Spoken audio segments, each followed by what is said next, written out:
Hello, my name is Julia Mennell from Spark Coaching and Training, and this is the first of three videos looking at how to handle tricky coaching clients.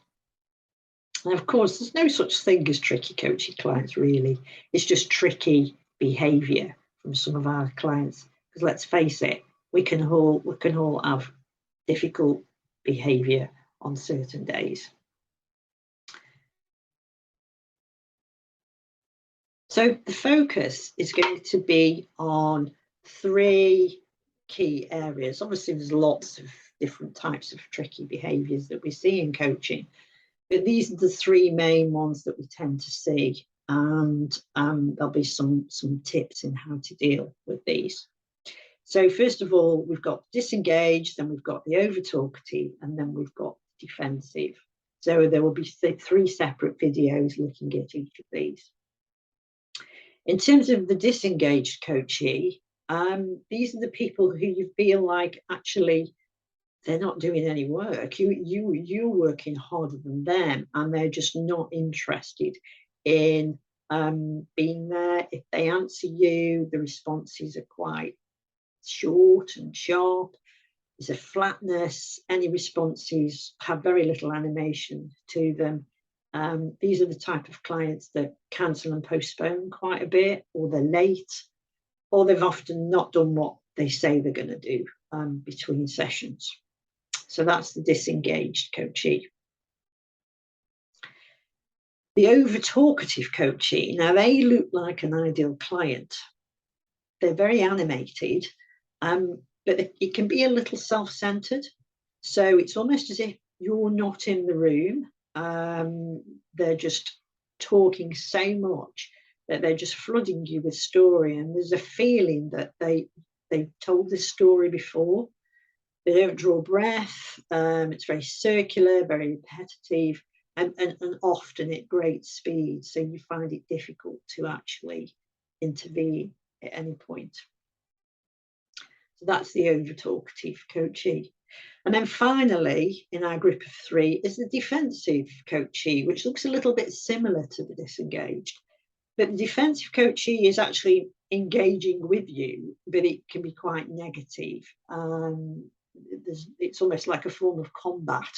They can be blaming, quite negative, argumentative, arguing with you, resisting in some way, perhaps entrenched in their attitudes and their beliefs, but rationalising anything and making out that it's actually got nothing to do with them. So lots of excuses abound.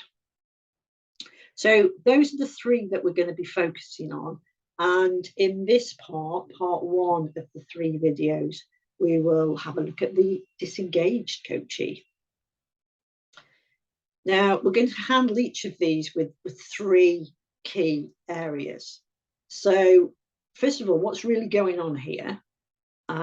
So this is about the behaviour that the client is showing. So is there something underneath the surface? What are the traps for coaches? So how is it easily that actually this can get worse with this particular client? But how do you make it work when you've got this type of coachee? So starting with the disengaged, let's think about what's really going on. And there may be something about trust here, because you need to reframe this behaviour. It's not personal. It's not necessarily about you. This is their way of defending for some reason.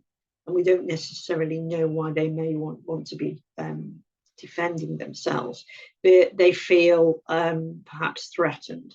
So the disengagement is often about trust, and why should they trust you? Finding out what the emotion is underneath can be helpful, because if particularly they seem irritated, there could be a bit of anger there. So where there is anger is sometimes fear. And for a lot of people, fear is underneath much of our defensive and disengaged behaviours. So it might be that there's something there. They may be apprehensive about the coaching. They might have been told something. They may be embarrassed to be there, pessimistic about about the chances of anything changing. Could be all sorts of things going on. The other thing to think about is that there are often cultural differences that we may not spot from our own cultural lens. So it could well be that what you're seeing as disengaged isn't disengaged behaviour at all. It could be something to do with maybe there's a difference in age between you and your client, and you're reading something entirely different into their behaviour. That could be down to gender, it could be down to ethnicity, nationality, all sorts of different reasons. So that's always worth bearing in mind. So what are the traps here for coaches? How do we make it worse? Well, we can make it worse by doing more talking, jumping in with more stories in a desperate bid to try and engage them. We can also get into making suggestions, fixing, solutionizing in some sort of desperate attempt. We also might be jumping to conclusions here about what we think is the problem with this disengaged coachee. So in essence, we might be using the wrong intervention anyway if we think this is because they're just not interested in the coaching. There may be other things that are going on. Also, it's worth bearing in mind that a lot of mental health issues are around, and they can show up in the coaching room, and there may be something more major going on for this particular coachee. There may be some sort of major distress or depression that may require greater referral. So it may be that they're just not coachable at this time. So how do we make it work? Well, a good idea is actually to revisit what their expectations are of the coaching. What was the contract? You know, have they had any previous experience of coaching? What have they been told? So I had a client once who I discovered later on that they'd had a very bad experience with the previous coach, and therefore the trust wasn't there. Why would he trust me, given what had happened to him previously? And I didn't find that out until much later. Notice any non-verbal behavioural mismatch, because it could well be that you're getting somebody who's perhaps being quite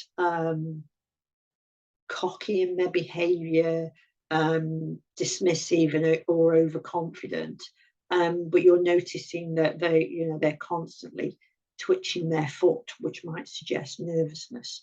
So if there's a mismatch there, that may tell you something about what's actually going on, and you may need to be more compassionate and handle them in a more genuine way. Of course, giving feedback on how you experience them is always a great intervention with any coachee, because it could well be that they are like this in a lot of scenarios with a lot of people. So check back on your objectives. Was there something that was in the original objectives about why they're even here in the coaching in the first place? So is there a communication issue with them? And if there is, then is this it? Are they doing it with you? And if they are, then this is a perfect opportunity to hold the mirror up to the client and say, I'm noticing this about you, and we've only just met. I wonder if this is feedback that you've had before. That's, great part of being a coach. That's what you're there for. You also may want to role model being more emotionally open, showing greater emotional intelligence, asking open questions, showing that you're engaged, and reflect back some more emotional intensity, so that you are starting to show that you are expecting something relational here. So they may have talked about something that's given you the idea that perhaps it didn't go so well, and you might be able to say, so how did you cope with that level of disappointment? So you are introducing a more emotional element into the dialogue. And finally, you may want as an option to show your vulnerability here.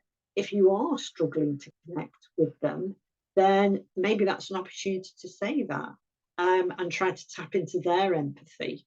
That is there something that you could be doing that would make this a better experience, that you are not understanding what's happening here, and feeling unsure about where to go to next. Showing that level of vulnerability, taking off your coach hat, and showing that there's a human being here may allow them to trust you some more. A little bit of self-disclosure goes a long way. So that's the first one of our 3 tricky coachy behaviours.